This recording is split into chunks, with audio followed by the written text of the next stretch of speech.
during good times, everybody is happy and jolly and frolicking all around the place.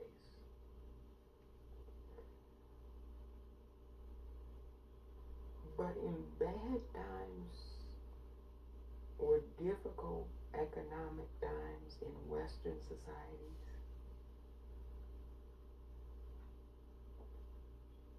it's really horrendous.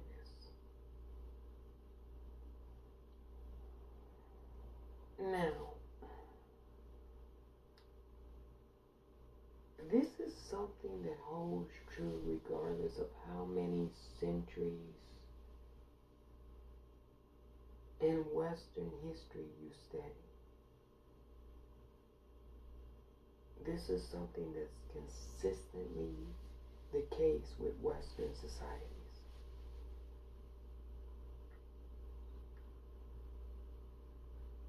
In times of economic anxiety,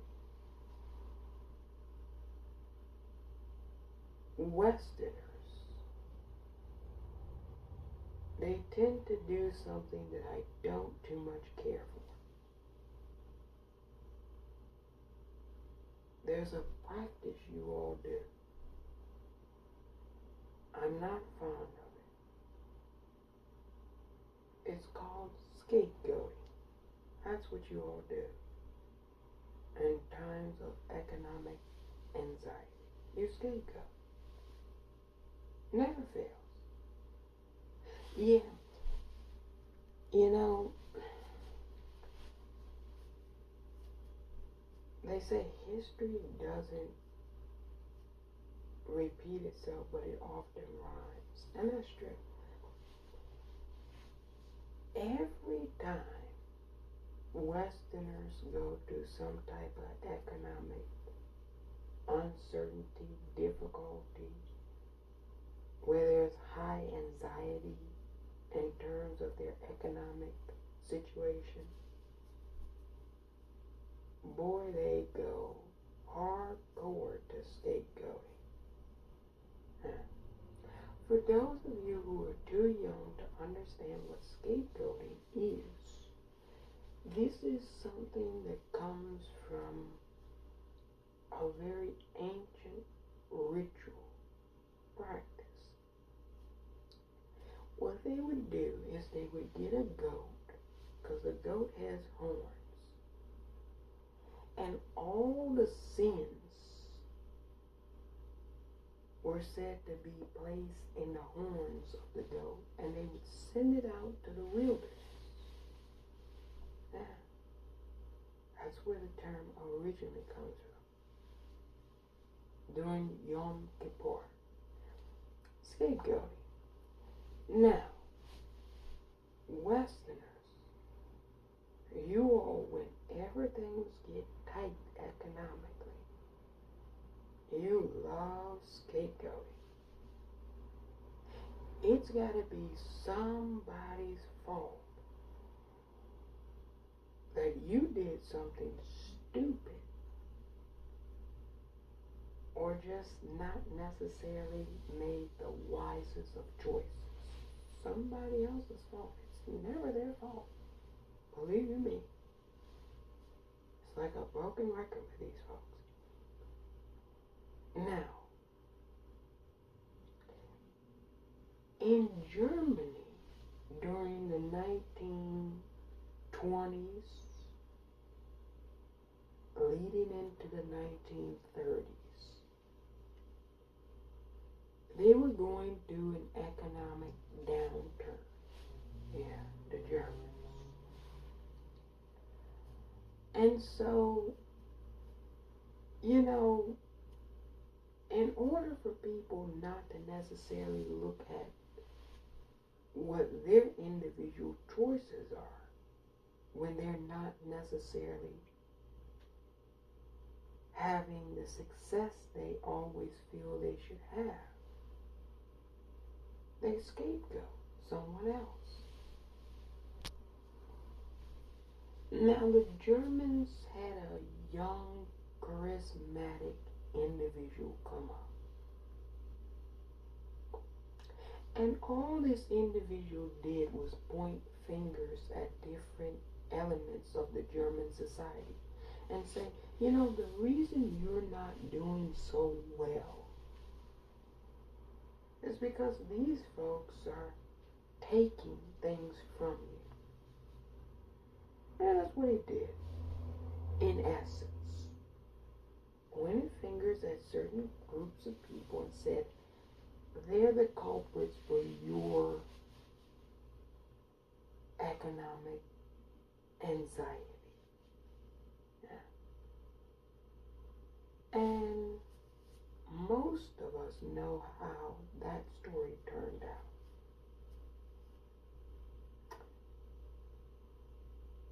It happened in France too. There was a lot of different manias that swept Europe. People invested in things that weren't necessarily all that profitable long term. Oh, short term. Oh, yeah. Short term, people were making a lot of money short term. But then as things, started to depreciate in value, as investments were kind of seen to be frivolous, nonsensical,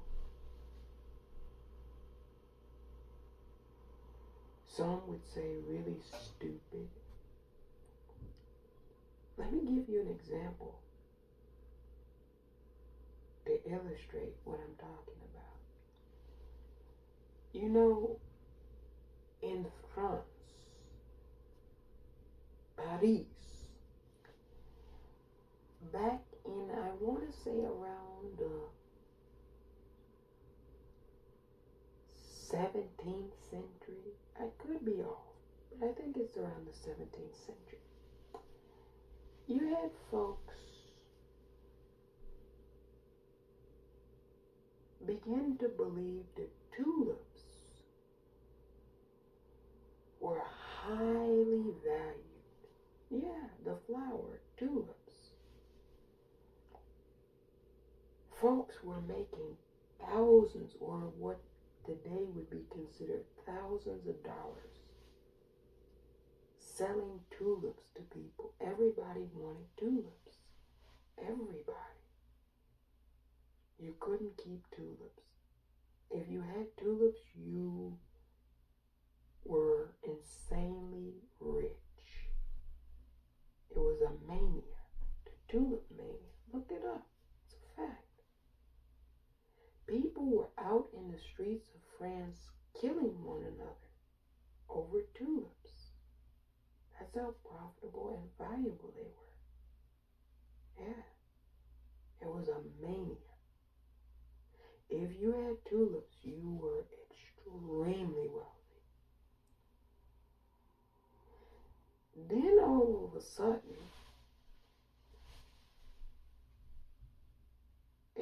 as luck would have it, people came to their senses. And they said, these tulips really aren't worth what you're selling them for. They're just a flower. That's all it is.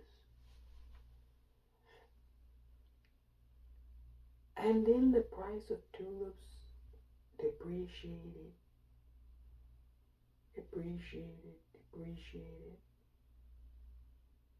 till they were worthless. Yeah, they were worthless. Everybody who was getting rich overnight then lost everything. What do you think happened? Oh, what do you know? More violence. Yeah.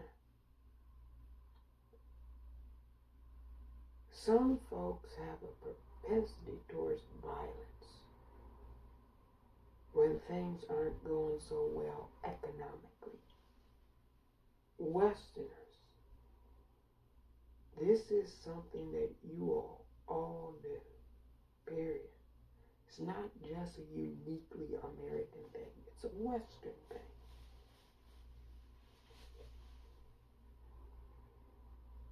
Somebody said, does the East do this? Well, the East is always fighting over tribal shit. It doesn't have anything to do with economics because the East hasn't necessarily had the economic means that the West has had. They just fight over tribal shit. Different kind of situation, so to speak. Now,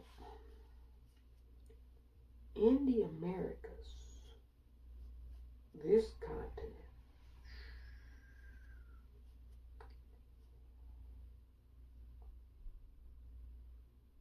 whatever Europe had in terms of violence, the Americas said, hold my beer, Europe, because you haven't seen violence like we do it in the Americas.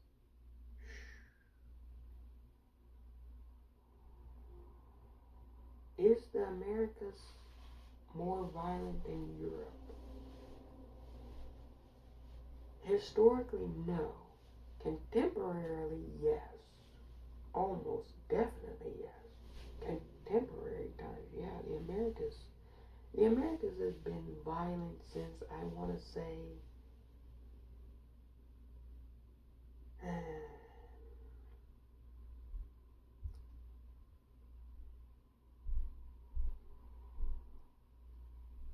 around the 14th century, you all got kind of violent. By the 15th century, it was through the roof. When the Mayflower landed, oh, it was good night. Yeah, and it's been atrocious ever since. Now,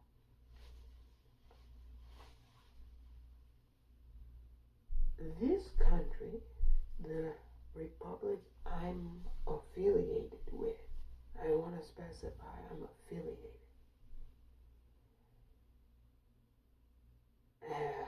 I don't know what to think of that either. This country has gone through quite a bit.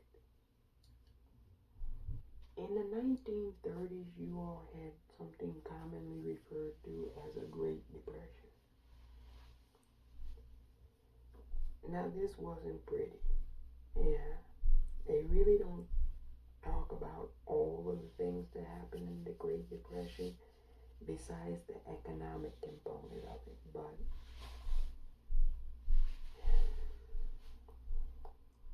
there was a lot going on besides just economic difficulty during the Great Depression.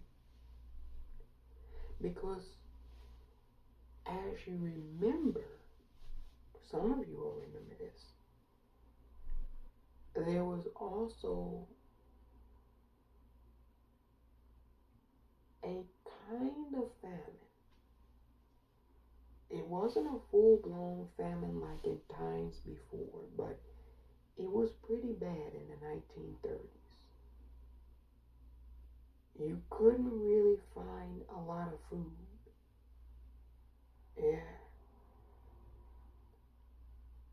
A lot of folks who were around in the 1930s, they passed away now, so a lot of these stories did get told, but some of them didn't get told because people didn't really want to tell what they had to do. It was bad. It was dire. It was not pretty what was going on. Now we all know that this country has been racist since its inception. So racism was something that was hugely a thing during the Great Depression as well. You know, people were like, well, the Depression affected people, all people. Yeah, that's true. But if you're a racist society, it's also going to also impact another group more pronounced than just on the economic status. It was,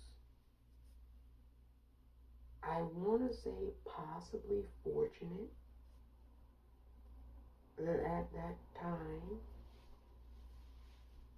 the country was under pretty good management in terms of governance. You all remember, some of you do, FDR, Franklin Delano Roosevelt. There is nothing to fear but fear itself. You know, Roosevelt would have to come out pretty often and talk with the general society and try to keep them level-headed as much as possible, as much as any leader could. You know, there are limits. I just want to preference this. There are limits to what governance and leaders can do in very tumultuous, difficult times for the society. There are limits. So as much as Roosevelt could and Eleanor could, you know, they would come out and talk with the American society and tell them we're going to get through this. But you know, when you're hungry, when you don't have a job, when you're wearing dirty clothes because you can't afford to clean them,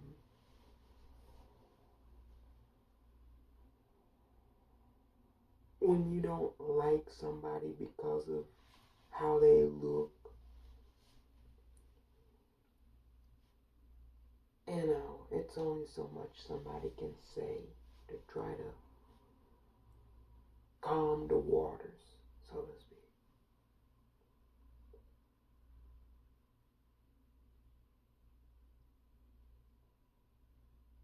And then, you know, we couldn't necessarily rely on Europe because Europe was in a full-on war. Europe was at war with itself. Germany was dropping bombs in London. Yeah. The Queen had to come out as the bombs were dropping in London and tell the citizenry to keep calm and carry on. So we couldn't rely on Europe either during this tumultuous time period. In fact, we would have to go over and kind of assist Europe in stopping their, I guess, Napoleon wannabe from just completely trampling and taking over the entire continent. So there's that. We had to spend a lot of money for the war effort, which employed a lot of people. I gave a lot of people employment. So, in essence, the war gave people a purpose. Yeah. Sadly enough.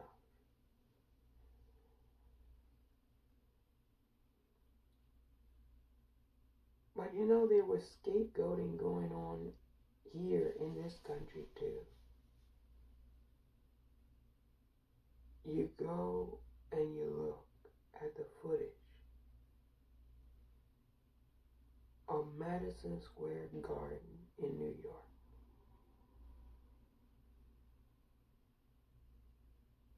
they had 100,000 Nazis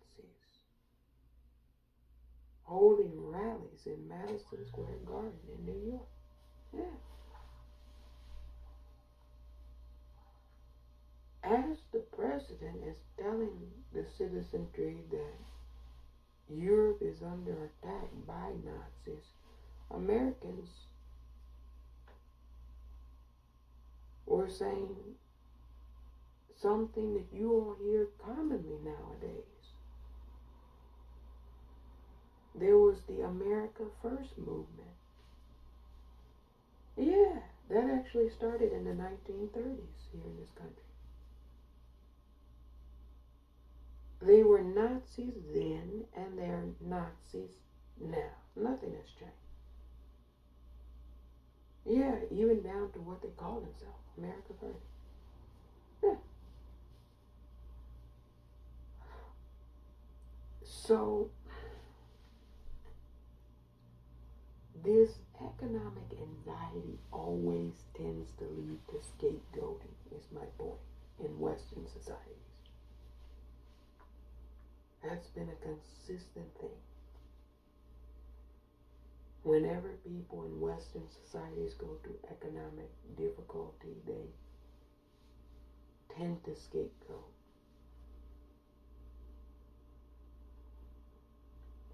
Immigrants usually are the first because they're the newest. See, there's a sort of kind of insidious logic to it all. The only reason people scapegoat immigrants is because they're new. It's like you being the new kid in school or the new person on the block. It's easy to scapegoat you because you don't know the place. So people who have a tendency to bully, which is Americans, America is a bully nation. When immigrants get here, I tell them, welcome to America. Enjoy the ritual, the hazing, because they put everybody through this. This is what they do. They're bullies. I'm sorry, Americans, you don't like that term, but if the shoe fits, then wear it. You're bullies. We all know this. Even the bullies know that they're bullies. They just don't like being called that, but that's what it is. So it's easy to scapegoat immigrants because they're new. Do immigrants come with issues from where they're immigrating from? Of course. Every immigrant group does. I find it completely laughable and downright atrocious at the same time that folks, everybody immigrated to this country. Everybody's an immigrant here. Other folks who will now say, I'm 7th generation American. Okay, so that means 7 generations ago you immigrated here, right? I'm 6th generation American. Okay, that means 6 generations ago you immigrated here, right? Okay, cool. You're an immigrant. I find it downright laughable and atrocious simultaneously that other people who immigrated here have a problem with new immigrants who come here. Yeah, it sounds stupid as hell.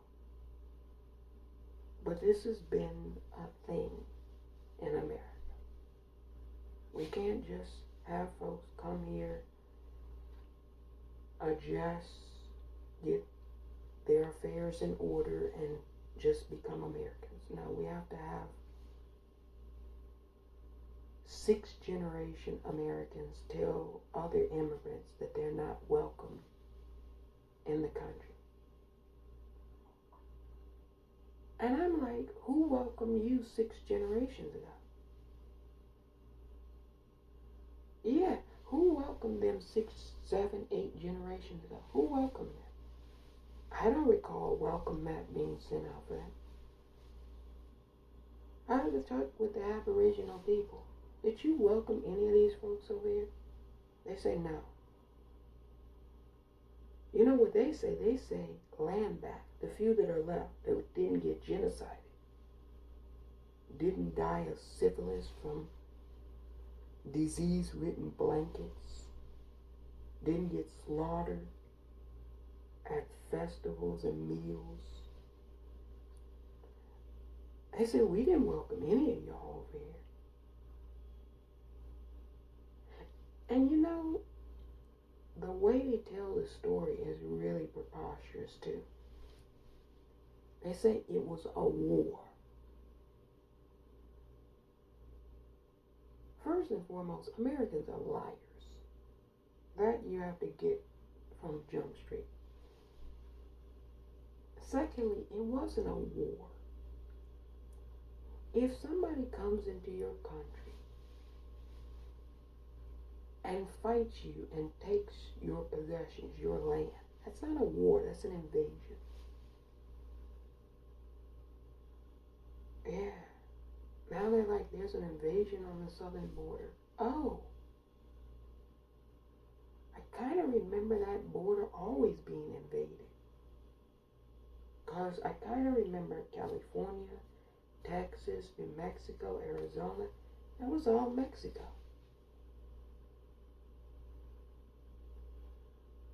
They don't teach you about Davy Crockett and remember the Alamo?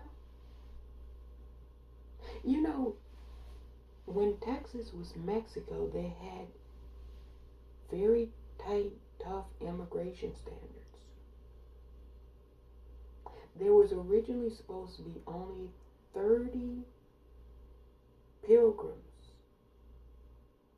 who could live in Texas. They told Mexico, we'll only bring 30 people to live in Texas. They lied, per the norm.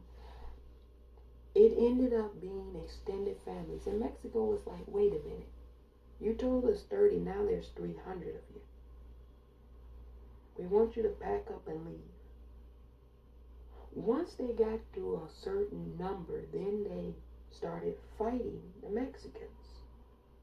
This is how the story really went. I know, they don't tell you how it really went. This is how it really went.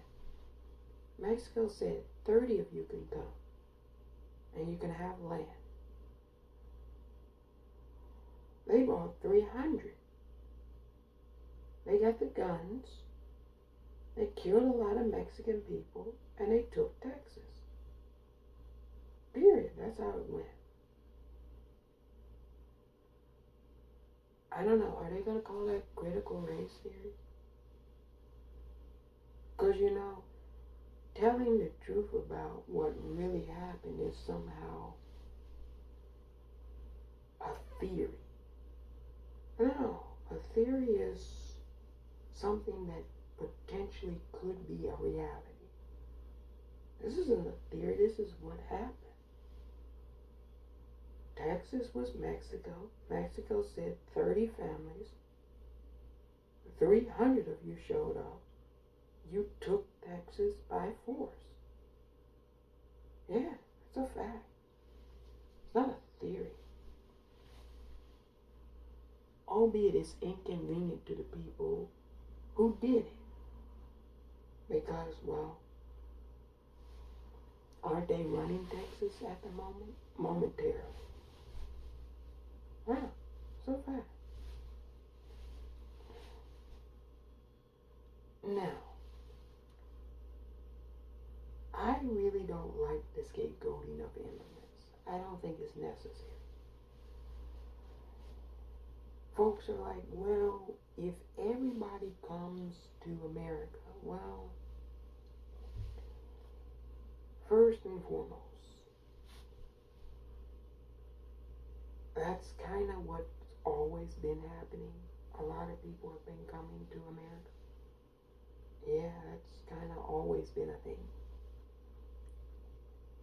But rest assured, everyone is not going to ever come to America. Yeah, regardless of anything, everyone is not going to come to America. Certain people will come to America, but not everyone. Now, we don't really get the complete story of why the migration happens. In times past, the migration happened because people needed land. Yeah, people needed land. That's why migration happened. That's why Texas was thieved from Mexico. People needed land. In contemporary times, why migration is happening is largely in part due to climate change. Yeah, see, people don't really want to talk about this. They're like, I don't know why migration is happening. Well, maybe you're like an ostrich and you have your head in the sand. Let me explain something to you. There are a lot of parts of the Americas that used to be inhabitable that due to climate change are no longer inhabitable. Yes, some people are fleeing conflicts. That is true. However, the vast majority of people who are coming up to America are not fleeing a conflict. They might make that suggestion, but that's not really why they're coming. They're coming because their land is no longer inhabitable due to climate change. They can't live there. Many researchers and scientists know this, predicted this would happen. There is ample research, scientific studies written saying that in certain years that people are going to have to condense, move closer together, because much of the Americas, North, Central, South, much of it will become uninhabitable to humans. So we're going to have to condense and move closer to each other. This is a fact, a reality that people don't want to come to grips and terms with. Now, just because you don't want to come to grips and terms with something doesn't mean that it's not a reality. You know what I mean? There's a lot of things folks don't want to come to grips and terms with. Climate change is the leading reason why there's migration from the south to the north. This is a fact. Go down south. See for yourself. What used to be fertile land where people could grow crops and live, it's like the Saharan desert. You can't grow anything. It's too hot to live there. Yeah, even in South America, there are places that are too hot to inhabit. The Americas in general has been under a drought for, I want to say close to about a decade and a half now. 15 years and we haven't had enough water, you all. Period. I was somewhere, I'm not going to mention where, and I was inspecting the foliage, the plantage, the trees, and it was bone dry. Now, nobody was around. They cordoned off the area. I wanted to see it for myself. I was looking around. There were some water hoses around, but the water hadn't been turned on for a while. They were conserving it, would be my best guess. I took a few samples. I inspected, I sniffed, I tasted some things. But I could see from the damage due to the leaves on the trees, the plants, it was completely brown. I said, it hasn't not just rained here. It hasn't rained here in years. There was no moisture. Period. When certain folks saw me inspecting the area, they started to move closer, and we had to scramble and leave. I didn't want to have conversation. I wanted to do an inspection. My point is, even if it rains, somebody will talk dumb to me. See, this is how dumb certain folks are. Even if it rains, there needs to be enough rain to soak into the moisture of the ground. Yeah, there needs to be enough rain to get to the roots. So just because it rains from time to time doesn't mean it gets enough water. Yeah. So there's a lack of water in much of the Americas. We're under a drought. I told you all, pray for rain. If you're going to pray for anything, pray for rain. We're under severe drought in the Americas. The entirety of the Americas. Not just north, not just south, not just central. The entirety. And it's been like this for a while. Because when I did that inspection, that was years ago. And it had been dry for years there. I asked a couple of folks outside of that area, when does it rain? And they said, from time to time it rains. I knew they were lying. You know, you never listen to what people say. You look at their body language. When I asked, they seemed nervous about the question. Like they didn't want to be forthcoming with the answer. But I asked a question that I already knew the answer to. I was just going to see if they were going to be truthful about it. They weren't.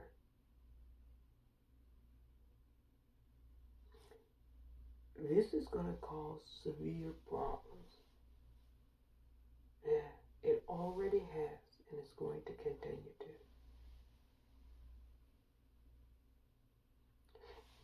You look at the Panama Canal. The water levels are very low in the Panama, to the point where they're having to put 40% less of cargo on the ships because they're concerned that so much cargo might sink the ships. Yeah. It's very deeply concerning to the folks who run the Panama Canal. Remember, a canal is something that's man-made. These are things to help in terms of commerce, to get things quicker to the consumer. Yeah. So with this being the case, the Panama Canal being almost dry, the Mississippi, yeah, the same is true of the Mississippi River. Water levels are low. There are places in Arizona and California where they're on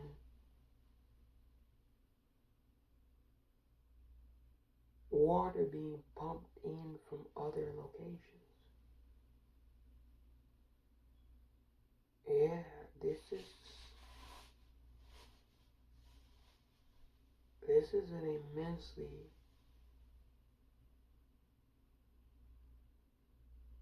bad situation. And I'm not going to mince any words about it. It's not good.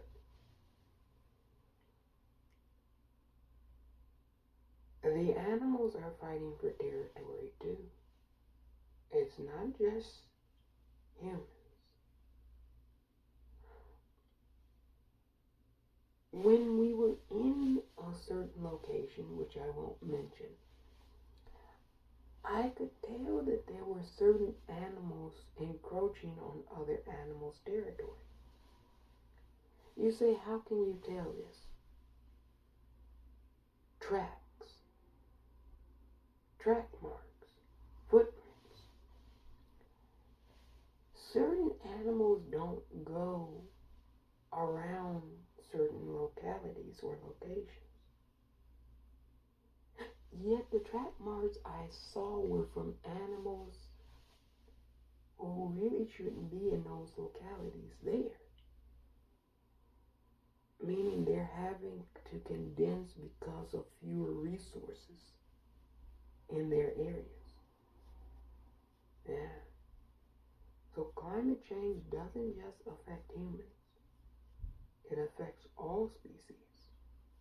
All species are having to condense, move closer and closer to each other. Creatures that never were around other creatures now have to be around those creatures. And that's causing conflict. Yeah. So what you see in your world is mirrored in other worlds too. This climate change is not something that is pretty at all. It's gonna be ugly and dicey. And it's gonna be tricky.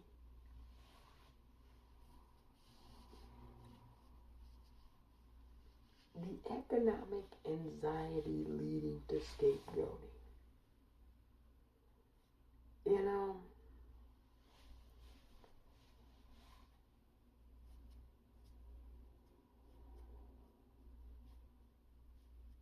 we already all have our differences. We have things in similarity too, but we have our differences. We have folks in Western society and in Eastern society, but in Western society it's more pronounced. This notion of judgmentalism, that because you're different, I'm going to judge you and I'm going to be judgmental towards you. Yeah, this is a Western problem that's not glamorous. Yeah, it's not glamorous at all. And it really makes Western society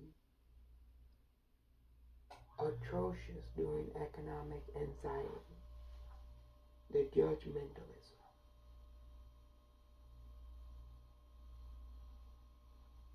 Scapegoating and judgmentalism, I'm going to be upfront with you all. It will lead to the end of Western society. Nobody's going to have to come in and invade you. That might happen after the fact. But when you scapegoat everyone, what people who are being scapegoated tend to do is get defensive, because rightfully so, you're scapegoating. They know that you're only pointing the finger at them because you don't want to take accountability for yourself. You know, I saw during COVID, at the onset of it, people were actually making relatively smart choices. Certain people were. But as COVID dragged on, people started to make really nonsensical and stupid decisions. You know, a lot of people were just jacking off money. This is one example that I saw. I'm not going to say on what, but people were just jacking off money. And I'm thinking to myself, whenever there's an uncertainty in the society, it's never a good idea to just jag off money. Like, because I have it, I'll just jag it off. Because you never know. If somebody tells you there's something novel on the planet, and you're able to amass a little bit of wealth, you probably should hold on to it, because you never know. You want to save up for a rainy day. Now that things have started to take a downturn, folks who were jagging off money like it was no tomorrow have realized that might not have been the wisest of choices to make. And so now those folks, due to their poor mismanagement skills, want to scapegoat some other group, some other people, for their poor choices. They don't want to say, I made a mistake. Here's what I'm going to do different next time. Here's what I'm going to do to get myself out of this pickle. They want to go straight to scapegoating. Typical Westerners. Oh boy, that's a typical thing y'all do. Now,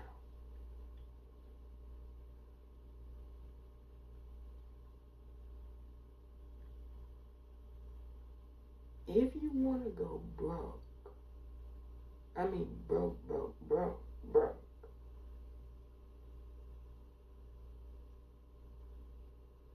keep on scapegoating. Because I'm telling you, nobody will ever want to do business with folks who don't have any accountability mechanism for their own poor mismanagement skills. Yeah, if I jagged off a lot of money, and then I'm trying to get in good graces and do business again to recuperate some of my losses due to my own stupidity, the last thing I'm personally going to do is scapegoat somebody else for my poor choices. Yeah, I'm going to be smart about it, be an adult about it, and do what I have to do to recuperate my losses. And scapegoating doesn't benefit you. See, people that do that, they don't get any economic benefit by it. The only benefit you get out of scapegoating is that you want to blame someone else and deflect what you've done onto someone else. That's the only benefit you get out of it. Deflection and projection onto someone else. That's why people do it. Because they don't want to take any accountability for themselves. They want to project their problems onto someone else. It's easier to do it that way. Don't get me wrong. Scapegoating is super easy. It's also not beneficial economically. And when the West does this, it hasn't led to good results. I can't find anywhere in history where scapegoating has led the countries or Western society to good results. If you all find where it has, please let me know. It's led to some dreadful outcomes. Very dreadful. And if folks West continue down this path, it will most certainly lead to more dreadful outcomes.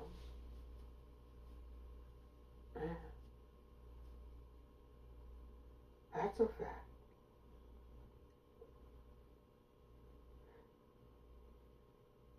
I don't make suggestions, but especially when I'm dealing with knuckleheads. You know, a lot of Westerners, when they get into economic anxiety, they become knuckleheads. I don't make suggestions to knuckleheads, but if I had to, I would say this. Cut out the scapegoating. Because nobody's going to give you a penny if you're scapegoating. Nobody.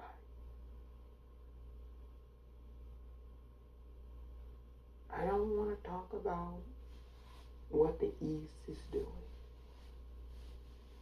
Not relevant. See, this is something that Westerners don't do when there's economic anxiety in their society. They don't stay focused. They lose their focus. They're here, there, and everywhere. You gotta stay focused.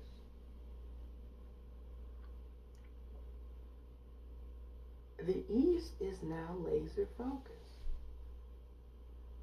They're hungry. They want it more. They haven't had it. The West is like, there's a lot of infighting. Infighting, scapegoating, judgmentalism. It's a recipe for disaster, I'm telling you.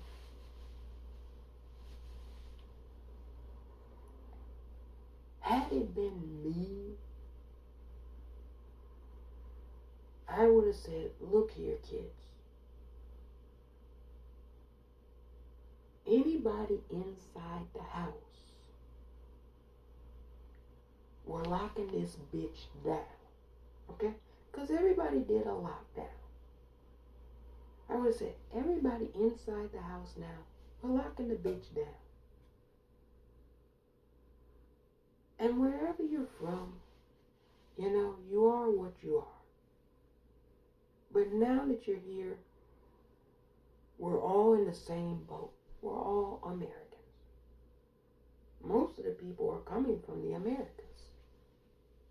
Can you imagine somebody in America telling somebody in South America that they're not American?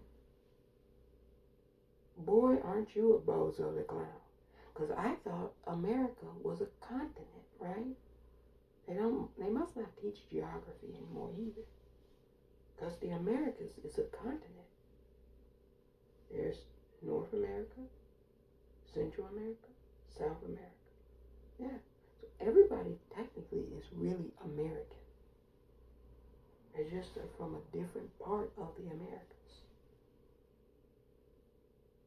I would have said, we're locking this bitch down. And we're all going to play as a continent. Right? Because if the East is united as a continent, then the West should be. At least the Americas should be. But because you have so many knuckleheads, so many demons, so many idiots, so many barbarians and savages, you can't get on the same page.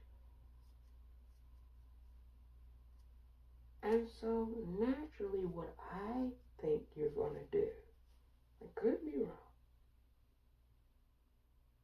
but I don't think I am. What I think you're going to do is you're just going to savage one another. Yeah. Now the East is counting on this too. They're not going to make any move against the West. Now, a good tacticianer wouldn't make any moves against the West. They're not scared of the West, but who wants to confront a wounded animal? Nobody, right? So folks are smart. They'll let the wounded animal, savage itself, continue to tear itself apart. Now, if the animal goes too far, then that's when they'll move in, right? Yeah. But you all will already be gone by that point, really, in essence.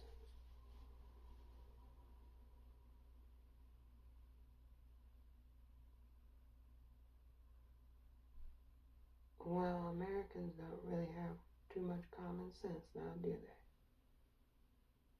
I didn't say everyone, I said in general. In general.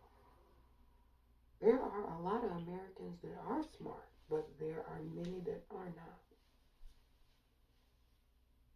You have 50% of people who can think and 50% who can't. Well, that's a conundrum, right? Have a large amount that can and a large amount that cannot. Remember, we had Donald Trump as our president. What does that tell you about the intellectual capabilities of the Americans? Yeah. See, people look at that and they're like, huh. They make their own assumptions. Just like I make my own assumptions, they make their own too.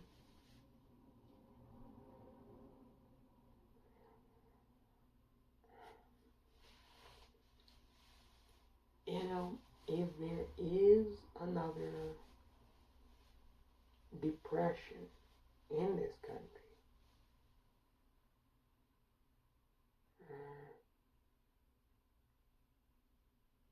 that's not going to be good. I don't think very many people could survive it because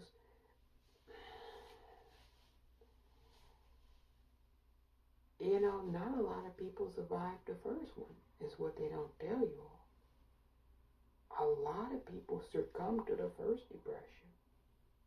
A lot. A shit ton. Now, in modern times, things have only gotten worse because people are more addicted to the system. In a depression, you're talking about a system-wide collapse. That's what a depression is. In essence, they don't necessarily call it that. They call it a depression, but you're talking about a system-wide collapse. I don't think very many folks would survive. Not in America, no. There are things that can be done to starve off this depression. We'll talk about that in another video because I see things that people are doing that are counterintuitive to stop what could be a horrible situation. Yeah, counterintuitive. Completely. But yeah, I just wanted to say that economic anxiety leads to scapegoating in Western societies. It's always been the case. It's sickening, really. It's very disgusting. It doesn't benefit the individuals that are doing it. No, economically it doesn't benefit you to scapegoat somebody. Because you're in a pinch, you want to scapegoat someone else. It doesn't benefit you. The folks that do that, they should be gaining new skills. If you ask me, they should be gaining new skills. Yeah. Go and learn a new language. Yeah.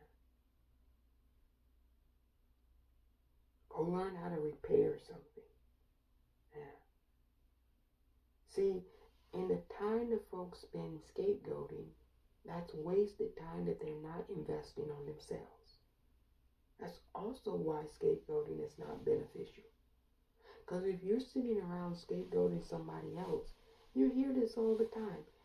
Immigrants are taking our jobs. Really? Tell me where.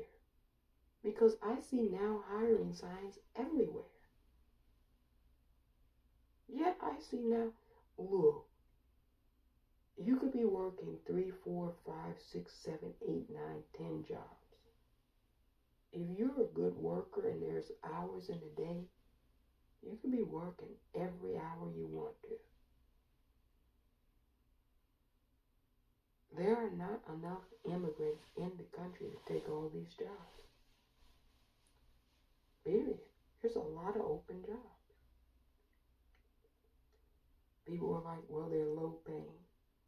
Well, hasn't that been the case for like the last 60 to 80 years in America? Low paying jobs. It's not nothing new that immigrants have brought to the country.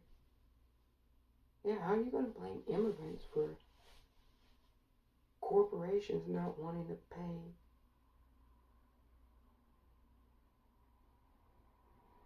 a fair wage? It's not somebody that just got off the boat's fault. Yeah, take that up with the folks whose fault it is. But this notion that people are saying that immigrants are taking their jobs, it's not true. There are not immigrants taking these jobs because the cafes are hiring, the hotels are hiring, the bars, the restaurants, they're hiring. Home Depot is hiring. Walmart is hiring. Yeah. So these are losers who dislike other people coming to their country. I don't know how it's their country. We're a nation of immigrants.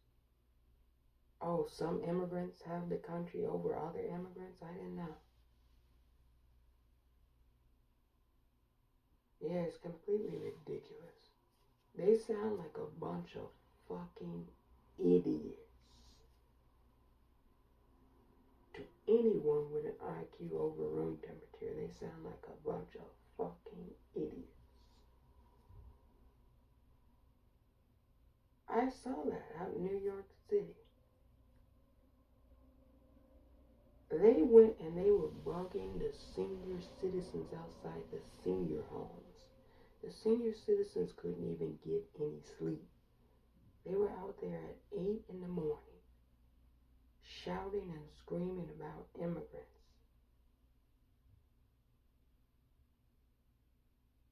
Yeah, you know who I'm talking about.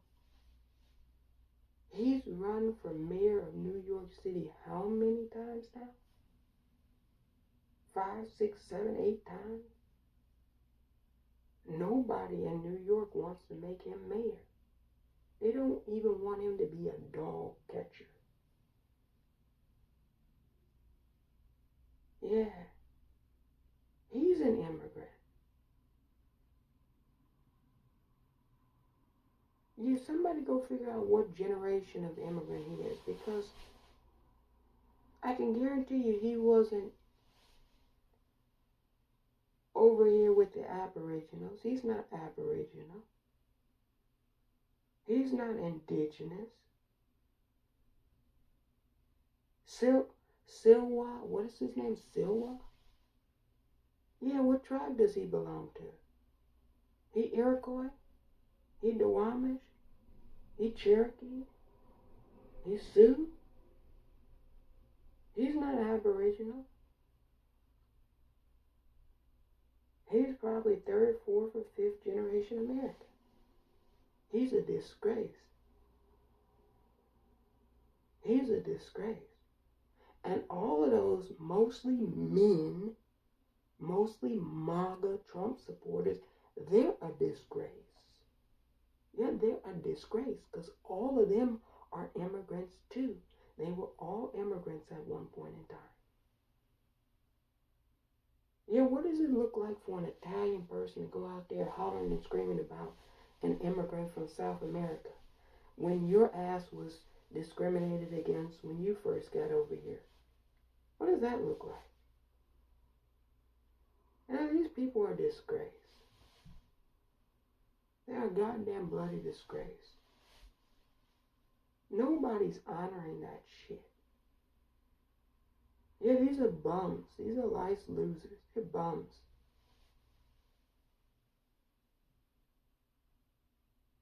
Yeah, if I were in a senior home, I would have raised the window and told them, will you shut the hell up? They're a disgrace. This man has run for mayor 8, 9, 10 times and nobody wants to elect him. Yeah. Nobody wants to elect them. Nobody wants to have anything to do with them.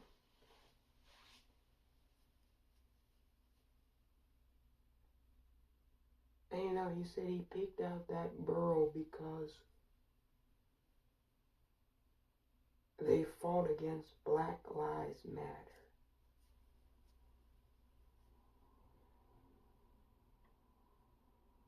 Now, ain't that something? He's protesting immigrants in a borough that was opposed to Black Lives Matter. Now, the reason I said that's interesting is because black people are the only people who didn't immigrate to America. They were kidnapped illegally and forced to be in America. Everybody else is an immigrant. Black people were kidnapped. Yeah. So he's happy that that borough didn't support Black Lives Matter in 2020 during the lynching of George Floyd. He didn't mention that part, but I'm just going to go there. Yeah. How many different languages are spoken in New York City? We know who those folks are. You don't know who they are. They're losers. Those are the men who beat their wives, child molesters, thieves, murderers, two-time criminals. They've all got criminal records. Talking about other people who are coming into the country who are criminals. Check their records. Run their paperwork. They ain't never been to prison? Really? I looked at the crowd. I skimmed the crowd. I said, those are a bunch of bums that look like they just got out of the county jail.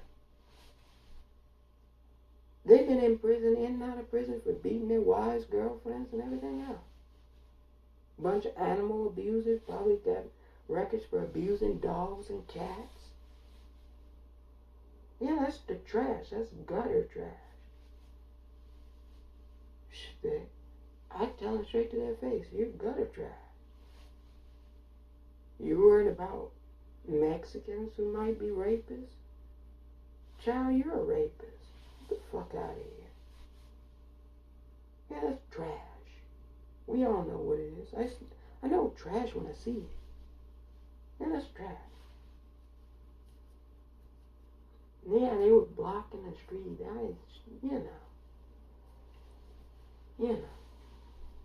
You have a First Amendment right to peacefully redress your government. So, it is what it is. I'm just telling you all how I saw it. Those are life's losers. With nothing to do. A bunch of toxic, degenerate men. Haters. Racist scum. Who don't like anyone that isn't like them. They have an inferiority complex. And all they do, and all they know how to do, and all they've ever done is scapegoat. Yeah, those are the people in Western societies that scapegoat. They've been doing that for centuries. Nothing new. Same old, same old. Yeah, they're losers. Bums and losers. Gutter trash. Yeah, they're not even regular trash. They're just gutter trash. Because some trash is okay. You can't even say all trash is the same. They're gutter trash. I know trash that wouldn't go out there with them. I know trashy people that think that they're even more trashier than them. Facts. They're gutter trash. What the hell do I care who's coming into the country when we all know why folks are coming into the country? And this is not their country. The country doesn't belong to them. Nobody told them, you now inherit the country. You get to determine who can be American on a continent that is the Americas. Nobody gave them any official paperwork to come over here. When they start asking for other people's paperwork, I ask them, show me your paperwork. Who gave you documentation to come over here? Nobody. What tribe gave them paperwork? Who stamped their paperwork to come over here? Bunch of dumbass motherfucking bitches. Who gave them official documentation that they could be on this land? Because the indigenous and aboriginal people, the real ones, I'm not talking about some fake ones on the internet, the real ones, they're saying land back. They're saying all of you get the hell up on out of here. Because if you want to start talking about one group of immigrants not belonging, you don't either. Just because you've been over here for 6 generations doesn't mean you belong here.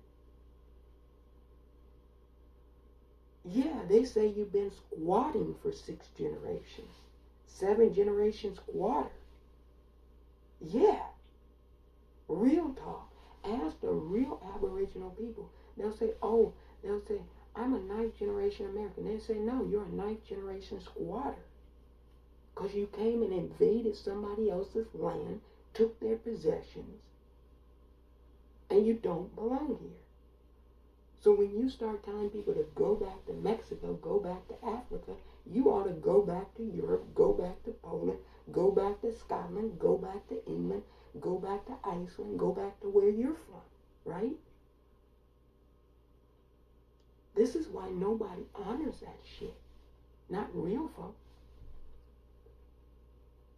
Not real folk. Real folk don't honor that shit. We see it for what it is. These are haters and bums and losers. No, they're not no weirdos and skeezers. Weirdos don't go out there and deal with that shit. Weirdos got other things to do. They need to do what the weirdos do, yeah. Weirdos don't even go out there with them. No, those are bums and losers. I perused the crowd. I said, these are weirdos. These are bums and losers. I didn't even see any weirdos there. Weirdos are at Burning Man. Shit, weirdos are outside in tents, camping. Those are bums and losers. Those are, I told you all, you can't say all trash is equal. That's gutter trash. We're going to have to start distinguishing between trash and gutter trash. That's gutter trash. If I had to choose between trash and gutter trash, I'll choose the trash before the gutter trash. They can get the hell up on out of here. You want to tell another immigrant to leave? You first. I tell them, when I see you get on the boat, then everybody else can get on the boat. They don't have any official documentation. That bum doesn't have any official documentation stamp saying he could be here. How are you going to tell another American to leave America? All right, bitch, this is a continent. Don't you know anything? Yeah, you're supposed to be able to freely move from one place to another, but, you know, I don't dishonor borders. Because here go the folks that are like, oh, you for borderless societies. No. You have to have borders. Territory is fine. But they take it too far, though. They're like, you can't come and enter into our country. But they can go anywhere they want. Now, why is that okay? See, people ought to ask themselves, why is it okay for people in North America to go down to South America, but then if people in South America come up to North America, that's a no-no. One reason and one reason only. Economics. People in North America have more capital than people in South America. So it's okay if you go down there on spring break and vacation. But if they come up here looking for work in the vineyards, you're like, oh no, they can't.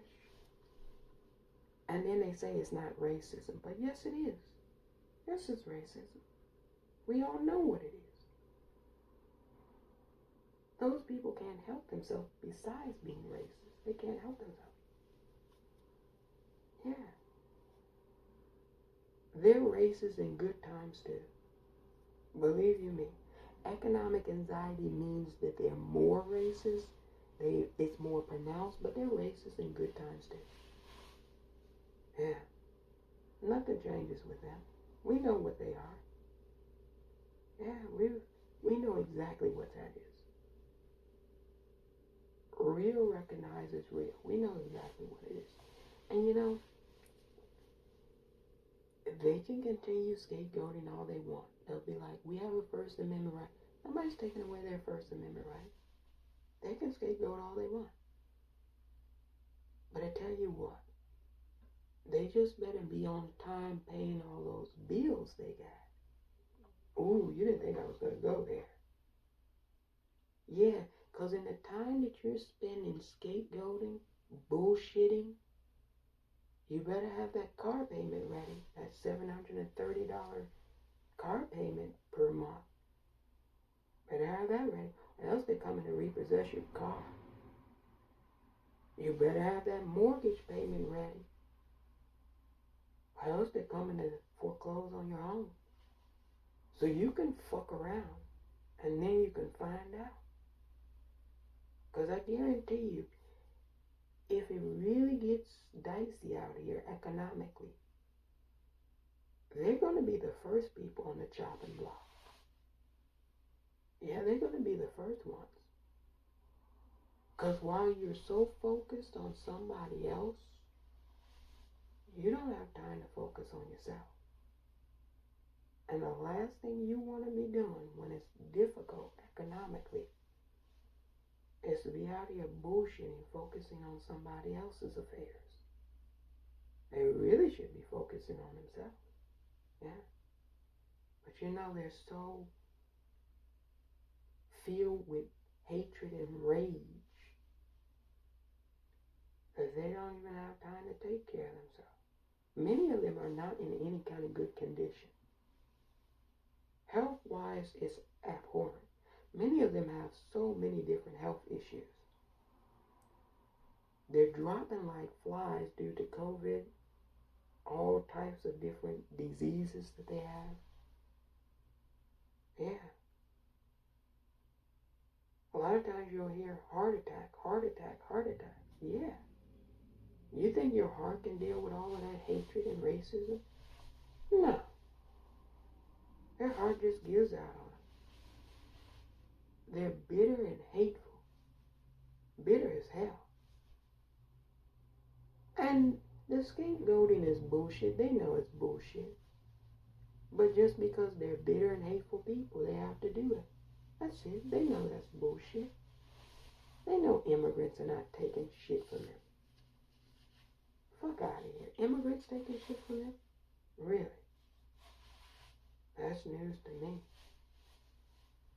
Because they're the ones that took everything from folks to begin with. They took everything from the indigenous and aboriginal people. Took their land, their crops, took their children. Yeah, took everything from them. Now they've got the nerve to talk about somebody taking something from them.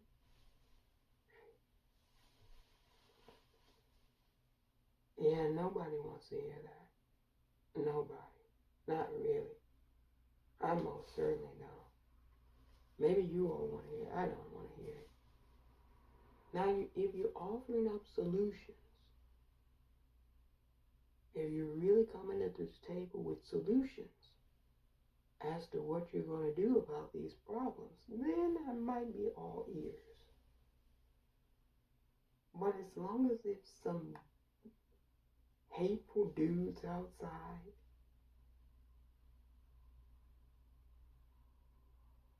dreadful looking angry men, you know, the Rush Limbaugh listeners, Fox News and OAN and Newsmax folks, Trump supporters, as long as it's them, I'll pass. Yeah, that's the scum. We all know what it is. That's scum. And you all can try to act like it's legitimate. It's not legitimate. But you can act like it's legitimate if you want to. We all know where it's really coming from. Yeah, I don't care if they have a gazillion American flags in the crowd. Yeah. That's not for everybody though, right? Because if your premise is that you're being exclusionary, why fly a flag that you're supposedly saying is inclusion when you're out advocating for exclusion? Yeah. See, they think they're smart, but they're not really all that smart. They're really stupid. They tell us, fly the American flag, but everything coming out of their mouth is exclusion. I don't like this person. I don't like this group. I don't like this. I don't like that. Exclusion. But then we're all Americans. Well, not if you're excluding everybody besides yourself. Seems like you're the only one that's American and nobody else is. So that flag is for you. It's not for us. You fly it. It's your thing. It's your country. I don't know when it became their country, because I'll tell them straight to their face that you invaded this and you took it from people. It wasn't a war. It's a home invasion. You can call it whatever you want. To the winner go the spoils of war. The winner gets to rewrite the story how they want to write it. There's not a goddamn Aboriginal person in the Americas who believes that it was a war. It was an invasion, okay? They came here and they thieved something. Yeah, that's what really happened. And they got a lot of nerve telling somebody else to get off the land. Tell them, get the fuck off the land yourself. Go back to where you're from. Don't tell me how many generations you've been over here. Yeah, so 9 generations ago you came over and thieved something. What difference does it make? Yeah, 9 generations, 8 generations ago you came over and thieved something. Yeah, so this is nonsense. This is why I don't like bringing that shit up. That's why I don't like the anti-immigrant shit. Because then we have to bring up the real record, the true record. And it's not pretty for anyone. That's why they say, let he who is without sin cast the first stone. Because if you know you've done shit, you probably should be the last person to open up your mouth about shit. Yeah. All them folks to be talking about pedophiles. Oh, there's pedophiles in Hollywood. I'm like, oh, there's no pedophiles in the church? No pedophiles in your community? They're only in Tinseltown, right? Lori pulled the papers up and found that 3 of them that were running the camp at Bunker Hill were pedophiles. Lori was in the camp. She was one of them. She said, you can't be here. We've got kids here. You're on paper being a pedophile. You know, Anybody can make claims on the internet that Ellen DeGeneres is a pedophile. But you, sir, we've got the paperwork showing that you went to jail for being a pedophile. What do you have to say about that? You know what they did? They kicked Glory out the camp. Huh? Yeah. Pedophiles versus patriots. Seemed like there were a lot of patriots that were pedophiles, right?